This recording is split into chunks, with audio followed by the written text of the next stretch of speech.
Bible বলছে যে পাপের বেতন কি আছে? মৃত্যু আছে। এই জন্য লোকরা বাক্যকে শোনার পর নেশা থেকে ফ্রি হওয়ার দরকার আছে, ব্যভিচার থেকে নিজের মনকে চেঞ্জ করার দরকার আছে, চোরি স্বভাব থেকে নিজের জীবনকে শুধরানোর দরকার আছে, কারো নিন্দা চুগলি স্বভাব আছে তাকে সেটা থেকে তার জীবনকে চেঞ্জ করার আছে। যদি কোনো ব্যক্তি বলে যে আমি নেশা করি, ব্যভিচার করি, পাপ করি, ঈশ্বরকেও মানি, বাপ্তিস্ম নিয়েছি, তো সে ব্যক্তির কোনো ফায়দা নেই। একটা দুনিয়াওয়ালা ব্যক্তির মধ্যে আর তার মধ্যে কোনো ফারাক নেই, কারণ সে ব্যক্তিও সে দুনিয়াতে পড়ে, সেও নেশা করে, সে ব্যভিচার করে, সে চুরি করে, তো আপনিও করছেন, তো আপনার মধ্যে সে ব্যক্তির মধ্যে কি ফারাক? হালেলুইয়া। তো আপনার জীবনে যেন ফারাক থাকে, আপনাকে ঈশ্বর দুনিয়া থেকে আলাদা করেছে, আপনার মধ্যে যেন ফারাক থাকে, ঈশ্বরের মহিমা থাকে, ঈশ্বরের গ্লোরি থাকে।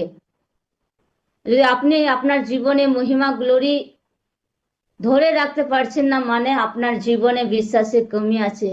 নিজের জীবনের প্রতি কাজ করতে হবে, নিজের দুর্বলতা সেগুলোকে দূর করতে হবে, তবে আপনি পাপের উপর অধিকারকে রাখবেন, তবে আপনি পাপের উপর জয়বান হবেন প্রভু যীশু খ্রিস্টের নামে।